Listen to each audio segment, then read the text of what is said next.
Hi guys, Alexander Gamer here, and there's a pretty long period, 11 days, well, actually no, it's probably been 13 days now, where I haven't, well, for the most part I haven't been posting videos. I posted a few videos I pre-recorded, also some videos that I should have posted up because I was still here. I didn't get around to it because I was busy and such on and so forth. Now I'm back. I came back Friday, today is Sunday. I came back Friday about 5 o'clock. I was planning on coming back, and on Friday coming up with this video telling you guys I'm back, and then I was going to record 2 videos for that day's recording. And I was going to upload an extra third video to create some extra content to make up for the lack of content previously to release today or Monday. So there'll be 2 videos today, 3 videos Monday, 3 Wednesday, and then 2 Friday, 2 Sunday, 2. Yeah, makes sense? So yeah, like I was saying, I came back Friday. It was about 5. I was supposed to be coming back at 3 to 3:30 when we left. And before that, I thought we'd be leaving at, well, we left the campground at 1. And before, I thought we'd be leaving at 11, because normally campground's mandatory leaving time is 11. So I thought we'd be leaving by 11. I'd be getting here 1:30-ish. I'd be able to record all the things I wanted to do. I could record this video, 2 content videos for Friday, and then 2 extra videos to come out Sunday and Monday with an extra one. That didn't work. Yeah, and, well, everything was on track. We were making great time. And then we got lost, so to speak. My mom was giving my dad directions with the Siri Driver 8 app, whatever it's called, the function. And it told us to turn left, and it told us the street that we were turning left on was actually the street we would have gone straight. So we went left listening to it, and then my parents clicked in, no, that's not right. So we went into this bus depot, turned around, went back to the street. And mind you, we have a truck, and we're hauling 31 feet of trailer with a bike rack on the back of it, so probably another foot or something like that. So we're like, I was maybe 40 feet, maybe more, dangling out there. Probably more than 40 feet, and that's hard to get around things. So then we drove, and then we decided, okay, we're back on track, but we're behind schedule, probably 20 minutes behind schedule. Let's stop and eat something. So we stopped and had a half-hour lunch. So that should have alleviated it to an hour more. We should have been arriving about 5 now. So, or not 5, 4 o'clock. This is when the fun happens. We're driving, and mind you, we went up north. We went to Grundy Lake, which, can't remember what town we went through.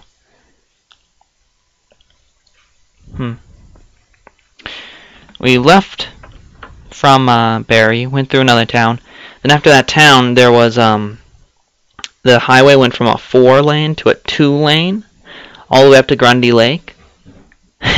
And we were at Grundy Lake from like 2 that day, the next day, and then we left 11 o'clock the next morning to go to Manitoulin Island, which is a little north, or no, not north. Yeah, a little north, northwest, but not. It's a very shallow angle. Came to this swing bridge, and we crossed it. Well, first off, no, I'll go back. So, like, on the way there, we passed through town. I can't remember what it's called. It was something in Native American. It was like Shakiawong or something like that. And we're driving through it, and we're still on the highway. Or no, so we're not on the highway anymore. We're on the city roads or town roads, and they're the exact same as the highway roads.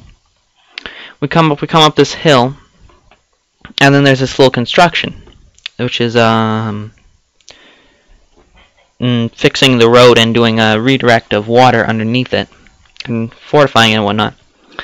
And then, so the guy in front of us like waves us forward. He flips the sign from stop to slow, so we're going for it. And mind you, we're 40 odd feet long.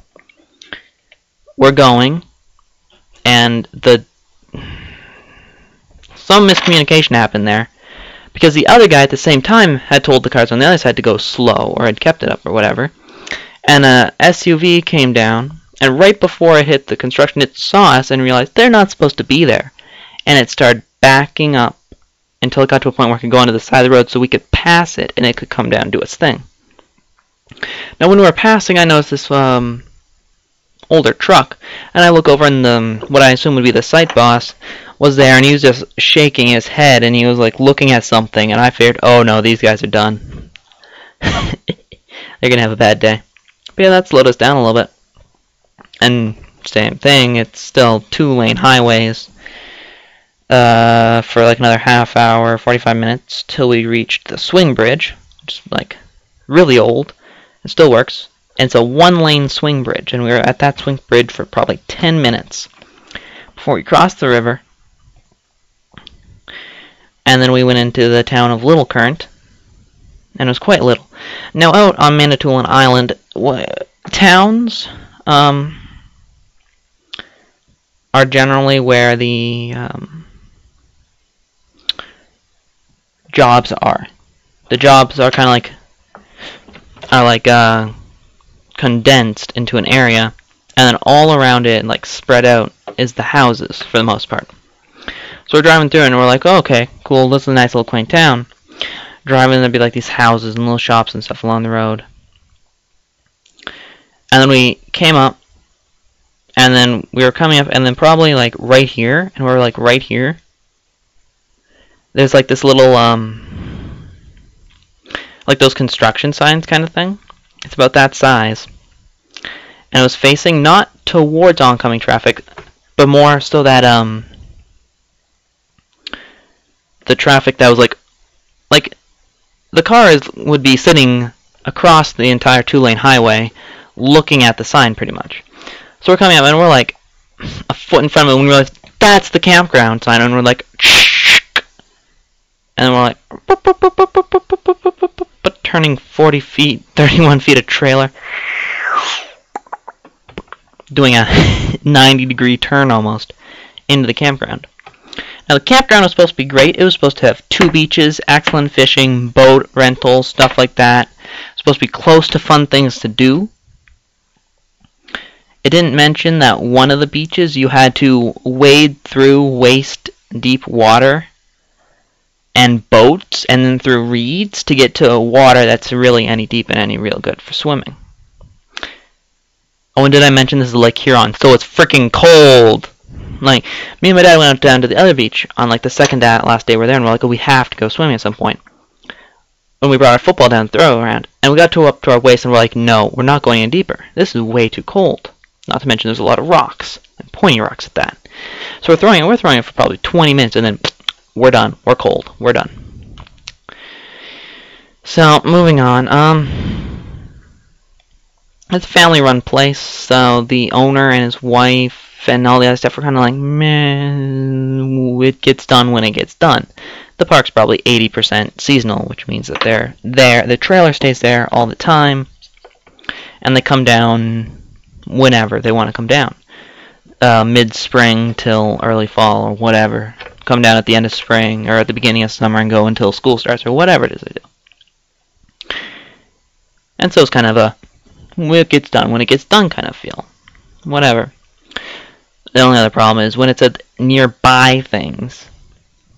20-minute drive to the first thing you're able to do. And it's a museum on the colonial settler kind of thing, same kind of thing that's been around in every museum in Canada.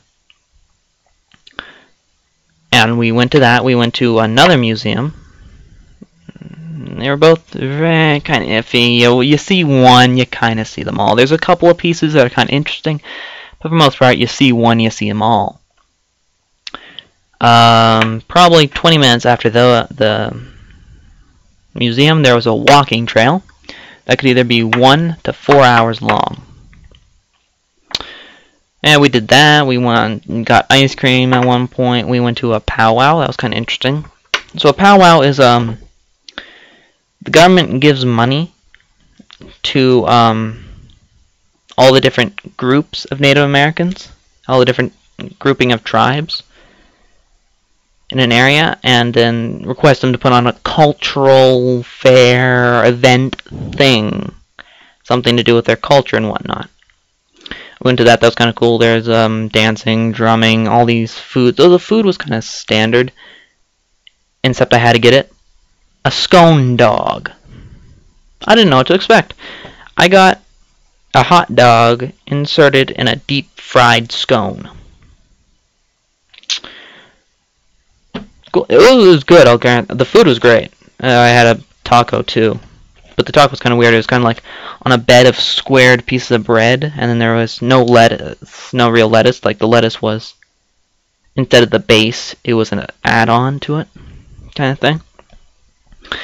Yeah, that was kind of cool. We were there for a few hours though. That was nice. That was the big thing we were all looking for. We're to doing. That's really all we went out and did. We tried to go on the trail at another point, but it rained a lot. Like, a lot. Like, we had this bucket under one of the corners of our awning. It started raining when we got there, and then by the half an hour back, the bucket was overflowing completely. So yeah, it rained a ton. I must have walked, though, the one trail in this campground 30 times at least. Yeah, and I almost ran out of books to read, too. And the only problem is I, the last book I had, which I was saving for the ride back home, which I thought would be fine, turned out to be not so enjoyable to read, so I had no books for the most of the ride home. What can you do? Oh, excuse me. After that, we went on a ferry.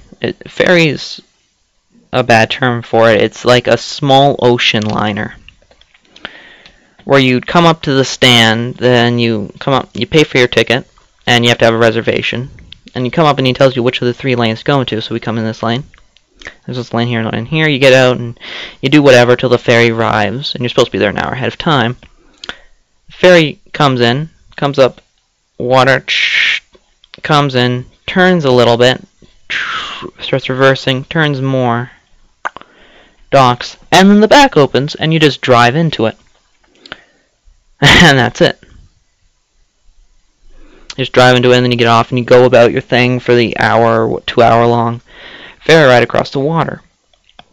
We get there, we go about probably 40 minutes up Highway 6, once again a 2-lane highway, to the Summer Place campground, which was quite nice. It was fairly big, and it was kind of loopy, so if it was a big box, or if it was all in straight lines, it wouldn't be that big, but it's very loopy in circles, so lots of places to go and bike around and stuff to do. The beach was significantly nicer. They had a bunch of inflatable things in the water. That was cool. The beach was a little small for the amount of people there, especially considering there's a lot of seasonals, and all the seasonals all get together, and they all gossip. This is like a knitting circle, but on a campground scale kind of thing. So that was fun. But yeah, that was pretty nice. They had a little cafe there. I was thinking it'd just be like this little like diner thing, or it'd be like some guy on a grill making eggs or bacon or whatever. Or it'd be like this kind of like a bed and breakfast kind of thing. But no, we go there, and we look at it like, okay, what are we going to get? And I think, 9. Oh, that looks good. It's got like 2 pancakes, 2 eggs, 4 pieces of toast, home-cut fries, bacon, sausages. We all order one of these, and they come out and put it on our plate, and they put it in 4 plates. First plate, pancakes. Pancakes are great, nice and light, and very big. Pancakes were almost the size of the plate, and this is a proper dinner plate. Next came the eggs, bacon, sausage, and hash browns. Or I say hash browns, but they're home-cut fries. They're pretty much hash browns without being deep-fried. Pretty much. Great. Then you have, well, it's actually on 2 plates. I can't remember. It was on the second plate. Or 3rd plate now. Then there's your little plate with your toast on it. Next day I came in for breakfast, the day we're leaving. I order a Belgium Waffle Supreme. A giant Belgian waffle that's almost the size of the plate, thick as like a 4-stack of pancakes, nice, light, and fluffy, with vanilla ice cream, and the lightest whipped cream I've ever had, and maple syrup, and fruit. It was good. Then we come home and late, and yeah. That's the story. I enjoy my time. Hopefully you'll watch some content that I'm putting out later. It's going to be coming out late because I completely forgot to record. I was waiting for my friend to text me when he was going to go outside. And we were going to go outside and hang out. That never happened, and I got distracted. So yeah, now, I'm Alexander the Gamer, and I hope you have a good day and a good summer.